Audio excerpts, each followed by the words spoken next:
ভারত ও চীনের সম্পর্ক গালওয়ান ঘাটির ঘটনার আগের মতো কখনো হবে না। পলিটিক্যাল ও ডিপ্লোম্যাটিক টক্স তো অনেক আগেই ব্যর্থ হয়ে গেছিল, যার পর কোর কমান্ডো লেভেলের মিলিটারি টক্সকে একটা সুযোগ দেওয়ার সিদ্ধান্ত নেওয়া হয়। কিন্তু এখন অনেক দফার মিলিটারি টক্সের পরেও সিচুয়েশন শোধরানোর নামই নিচ্ছে না, আর চীন ডে বাই ডে নিজের ব্যবহার এলএসিতে আরো বেশি অ্যাগ্রেসিভ করে তুলছে। প্রথমে তো চীন এলএসির অনেক কাছে এয়ার স্ট্রিপ, ব্রিজেস ও হেলিপ্যাড বানায়, আর এখন চীন সেগুলোর ব্যবহার করে ভারতকে লাগাতার উস্কানোর চেষ্টা করছে। গত সপ্তাহে আমরা আপনাদের এই খবর দিয়েছিলাম যে লাদাখ এলএসির কাছে ইন্ডিয়ান আর্মির যে ফরওয়ার্ড পজিশন রয়েছে, একটা চাইনিজ ফাইটার জেট তার অনেক নিকটে চলে এসেছিল। প্রোটোকল অনুযায়ী ভারত ও চীনের মাঝে যে এলএসি রয়েছে তার 10 কিলোমিটারের রেঞ্জে দুই দেশের ফাইটার জেট, হেলিকপ্টার ও ড্রোনস একদমই আসতে পারে না। মানে যে এলএসি রয়েছে তার থেকে 10 কিলোমিটার দূরত্বেই ভারত ও চীন নিজের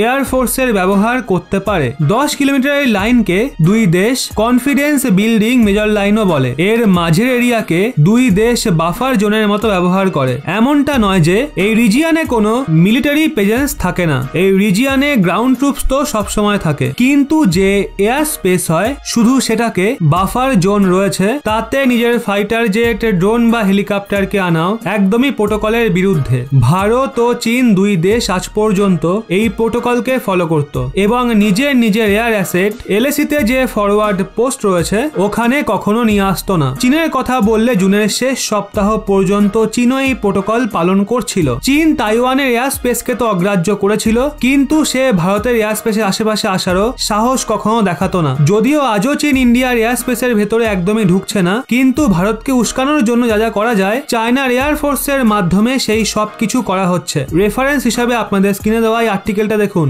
যা অনুযায়ী চীনের ফাইটার জেট লাদাখ এলএসির কাছে ভারতকে অনবরত উস্কাচ্ছে। আপনাদের স্ক্রিনে এখন যে ভিডিওটা প্লে হচ্ছে সেটা চীনা সোশ্যাল মিডিয়ায় ভাইরাল হওয়া একটা ভিডিও। চীনের ফাইটার জেট যা লাদাখ এলএসির নিকটে আসছে এই ভিডিও তারা শুট করেছে, যেটাকে চীনে ভাইরাল করা হচ্ছে। আর চীনের মানুষদের বলা হচ্ছে তাইওয়ানের মতো পিএল এর J-11B fighter jets Indian air স্পেসের খুব নিকটে ফ্লাই করছে। এই ভিডিওর সহায়তায় চীনের ভেতরে একটা ন্যারেটিভ সেট করার চেষ্টা করা হচ্ছে। চীন যেভাবে তাইওয়ানকে ডমিনেট করে ঠিক একইভাবে ভারতকেও নাকি ডমিনেট করা হচ্ছে। রিপোর্ট অনুযায়ী চীনা জেটের এলএসির নিকটে আসার ঘটনা অনেক বেড়ে গেছে, যার পর এখন ইন্ডিয়ান এয়ার ফোর্সও নিজের MiG-29 ও মিরাজ 2000 ফাইটার জেটকে 10 কিলোমিটারের বাফার জোনে পাঠানো শুরু করে দিয়েছে। ইন্ডিয়ান এয়ার ফোর্সের আধিকারিকরা বলছেন যদি চীন নিয়ম ভাঙতে পারে তাহলে ভারত কেন নয়। রিপোর্ট অনুযায়ী Indian air force Chinese fighter জেটের ফ্লাইং প্যাটার্নকে অ্যানালাইজ করছে। চীনের তরফ থেকে এই ধরনের কার্যকলাপ 24শে জুন থেকে শুরু হয়েছে।